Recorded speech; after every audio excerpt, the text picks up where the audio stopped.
Assalamualaikum warahmatullahi wabarakatuh. Perkenalkan, nama saya Fianis Mayani. Saya perwakilan dari kelompok 7 untuk presentasi pagi. Di sini saya akan membahas tentang PPh pasal 23. Apa itu pajak? Salah satu penerimaan negara sebagai wujud pengabdian warga negara dalam membiayai keperluan pembangunan nasional. Apa itu pajak penghasilan? Pajak yang dikenakan terhadap subjek pajak atas penghasilan yang diterima atau diperolehnya dalam suatu tahun pajak. Apa itu PPh pasal 23? Pajak yang dipotong atas penghasilan yang berasal dari modal, penyerahan jasa, atau hadiah dan penghargaan, selain yang telah dipotong PPh pasal 21. Pasal ini dikenakan saat adanya transaksi di antara dua pihak, yaitu pihak penjual atau penerima penghasilan atau pemberi jasa akan dikenakan PPh pasal 23. Yang kedua, pihak pembeli atau penerima jasa akan memotong dan melaporkan ke kantor pajak.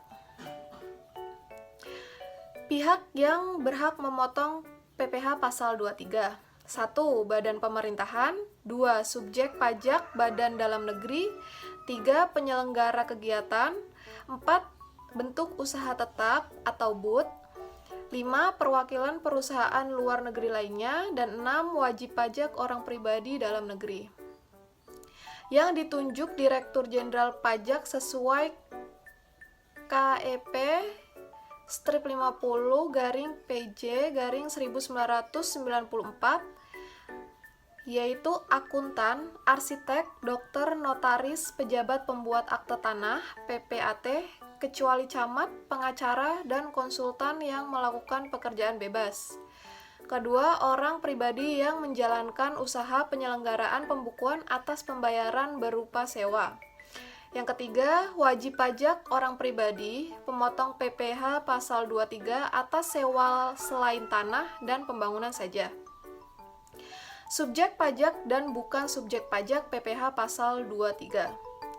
Subjek pajak yang terkena potongan PPh pasal 23 yaitu 1. Wajib pajak WP dalam negeri, dalam hal ini bisa orang pribadi atau badan.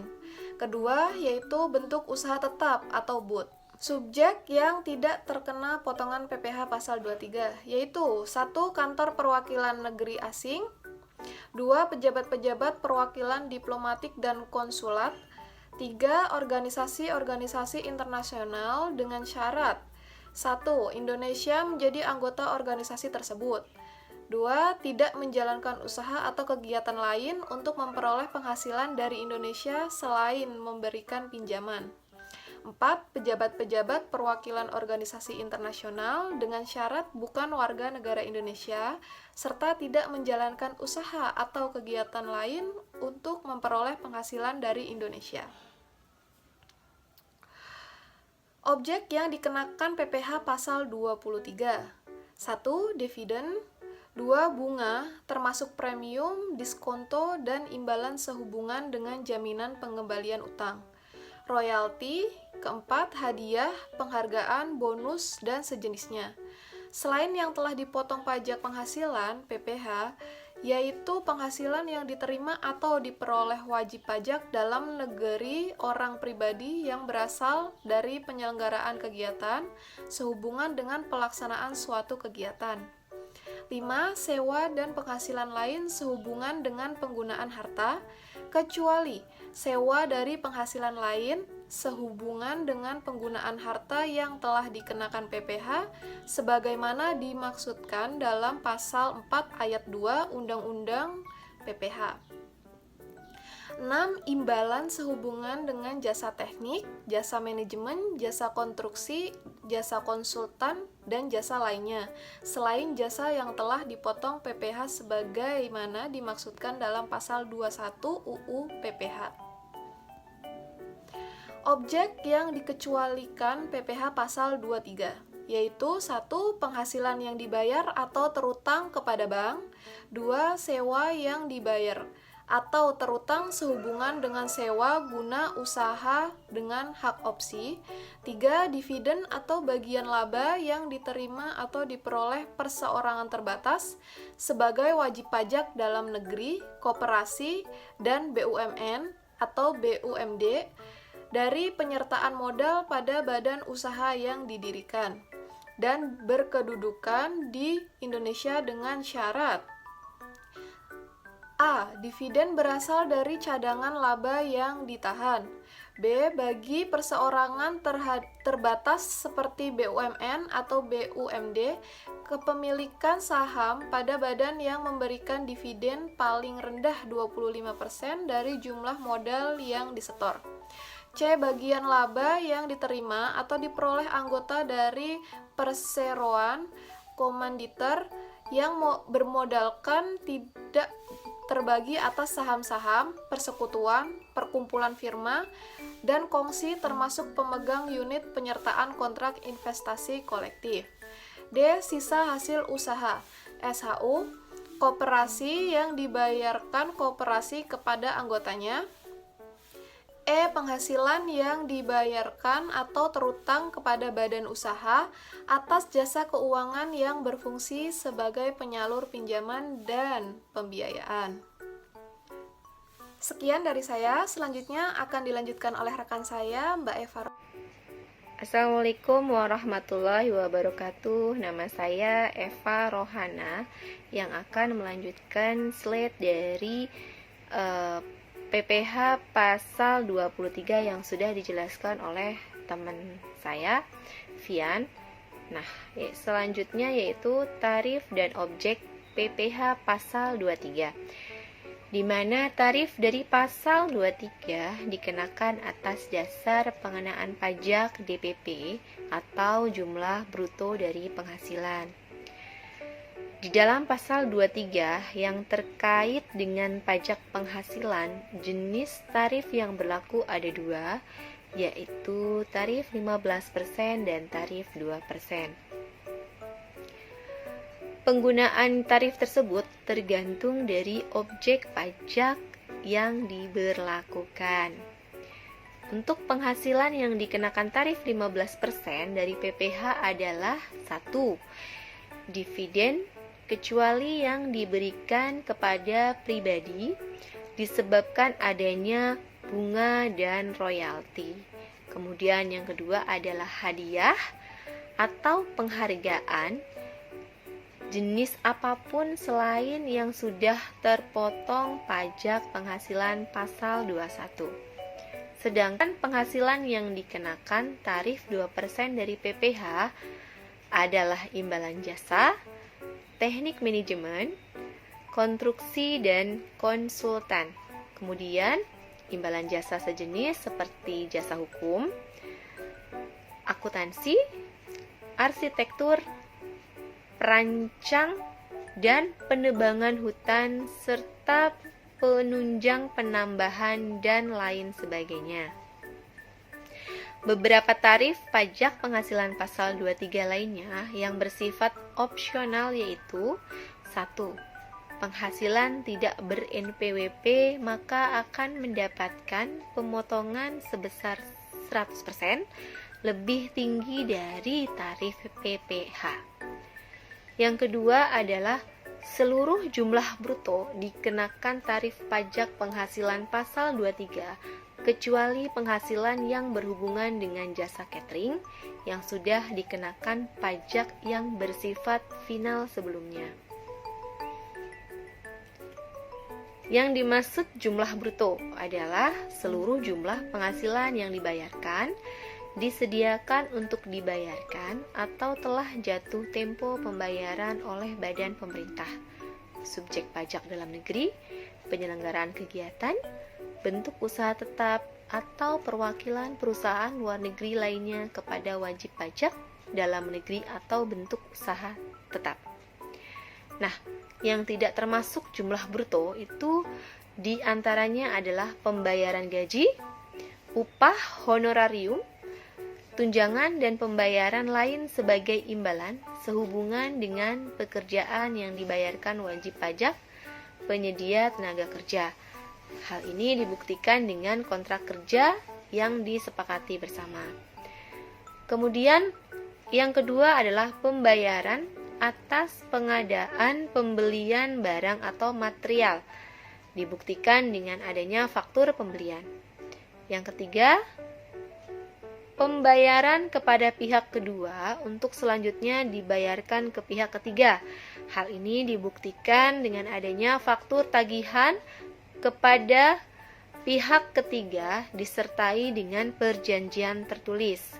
Sedangkan yang keempat yang tidak termasuk jumlah bruto adalah pembayaran penggantian biaya reimbursement yang telah dibayarkan pihak kedua kepada pihak ketiga yang dibuktikan dengan faktur tagihan atau bukti pembayaran yang telah dibayarkan kepada pihak ketiga. Kemudian penghasilan yang dikecualikan dari objek pajak adalah pertama, bantuan atau sumbangan. Nah, termasuk di dalamnya adalah zakat atau sumbangan yang diterima badan amil atau lembaga keagamaan yang disahkan pemerintah dan tidak ada hubungannya dengan usaha pekerjaan, kepemilikan atau penguasaan di antara pihak-pihak yang bersangkutan. Yang kedua adalah harta hibahan, di mana harta hibahan adalah harta yang diterima oleh keluarga sedarah dalam garis keturunan lurus 1 derajat, badan keagamaan, badan pendidikan, badan sosial, koperasi, atau orang pribadi yang menjalankan usaha mikro dan kecil. Yang ketiga ada warisan, yang keempat adalah harta termasuk setoran tunai. Yang kelima, penggantian atau imbalan atas jasa atau pekerjaan yang diperoleh dalam bentuk natura atau kenikmatan dari wajib pajak atau pemerintah. Sedangkan yang keenam, pembayaran dari perusahaan asuransi yang ditujukan kepada orang pribadi sehubungan dengan asuransi kesehatan, asuransi kecelakaan, asuransi jiwa, dan lain-lain. Nah, ketentuan saat terutang, penyetoran dan pelaporan pasal 23 itu ada 3. Di mana yang pertama, PPh pasal 23 disebut terutang manakala tiba pada akhir bulan masa diberlakukannya pembayaran atau sudah masuk jatuh tempo. PPh pasal 23 harus disetor pemotongan pajak paling lambat tanggal 10 bulan berikutnya pasca bulan terutang. Dan SPT harus disetor ke kantor pelayanan pajak minimal 2 hari pasca masa pajak berakhir.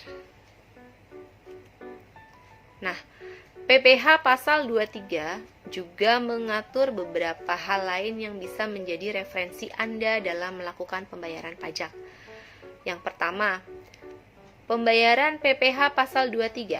Pembayaran yang dilakukan pihak pemotong bisa dilakukan dengan cara membuat ID billing.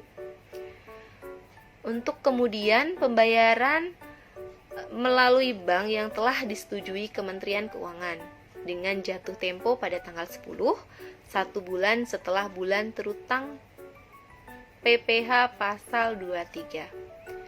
Yang kedua, bukti potong PPh pasal 23 adalah sebagai bukti bahwa PPh pasal 23 sudah dipotong. Pihak pemotong wajib memberikan bukti potongan rangkap pertama yang sudah dilengkapi pihak yang dikenakan pajak tersebut. Kemudian yang ketiga adalah pelaporan pajak PPh 23. Pelaporan ini dilakukan pihak pemotong dengan cara mengisi SPT masa PPh pasal 23 dan dapat melaporkannya melalui fitur lapor pajak online. Jatuh tempo pelaporan adalah tanggal 20 sebulan setelah bulan terutang PPh pasal 23. Berikut adalah contoh perhitungan PPh pasal 23 dalam bentuk royalti. Di mana contoh soalnya adalah jika PPT Insan Mulia adalah badan usaha yang bergerak dalam produksi penerbitan buku, maka pemilik perusahaan akan membayarkan PPh pasal 23 kepada pihak penerima dengan rincian sebagai berikut. Soal yang pertama, pembayaran terhadap royalti 3 orang penulis ini. Nama Alisa, Bagus, dan Stefani, di mana Alisa dan Bagus memiliki NPWP dengan royalti untuk Alisa adalah 25 juta, Bagus 10 juta, dan Stefani 5 juta. Stefani ini tidak memiliki NPWP. Soal yang kedua adalah pembayaran bunga pinjaman kepada Bank Mandiri dengan NPWP tersebut untuk bulan September sebesar 1.500.000. Nah, di sini adalah ada rumus PPh pasal 23, yaitu tarif dikali jumlah bruto. Penyelesaiannya adalah untuk soal nomor 1 untuk pembayaran royalti kepada penulis. Nah, tarif di sini adalah menggunakan tarif 15%. Di mana royalti untuk Alisa adalah sebesar 25 juta, sehingga 15% dikali 25 juta adalah 3.750.000. Sedangkan Bagus dengan tarif 15% dikali jumlah brutonya adalah 10 juta yang menghasilkan PPh pasal 23 adalah 1.500.000. Sedangkan Stefani yang tidak memiliki NPWP di sini akan dibebankan PPh sebesar 100%, sehingga PPh pasal 23 untuk Stefani adalah 100% dikali hasil penghitungan dari 15% selaku tarif dan 5 juta sebagai jumlah bruto, yaitu 750.000 sama dengan Rp750.000. Dengan demikian, Stefani akan terkena pemotongan sebesar 750.000 ditambah 750.000, yaitu 1.500.000. Sehingga potongan PPh-nya akan lebih besar. Nah, untuk menjawab soal yang kedua di sini adalah untuk pembayaran bunga pinjaman Bank Mandiri tidak dikenakan beban PPh pasal 23 dikarenakan masih termasuk pendapatan yang dibayarkan atau terutang kepada bank sehingga tergolong pengecualian pajak penghasilan 23. Kesimpulan dari PPh pasal 23 adalah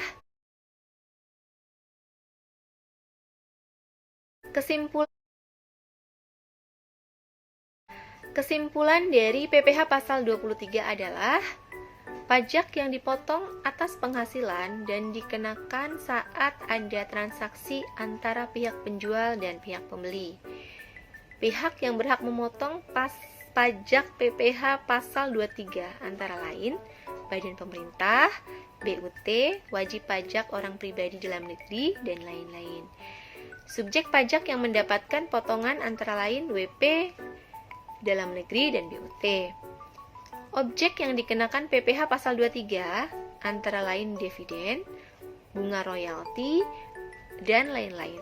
Sedangkan yang dikecualikan adalah penghasilan yang dibayar atau terutang pada bank, sewa sehubungan dengan sewa guna hak opsi, dan lain-lain. Tarif PPh pasal 23 terdiri dari tarif 15% dan 2% yang diambil dari jumlah bruto. Yang tidak ada NPWP akan dikenakan beban potongan sebesar 100% lebih tinggi. PPh pasal 23 disebut terutang manakala tiba pada akhir bulan masa dilakukannya pembayaran atau sudah masuk pada jatuh tempo. Demikian untuk perpajakan PPh pasal 23 yang telah kami sampaikan. Mudah-mudahan bisa diterima oleh teman-teman yang sedang sama-sama belajar tentang PPh pasal 23. Demikian dari saya. Wassalamualaikum warahmatullahi wabarakatuh.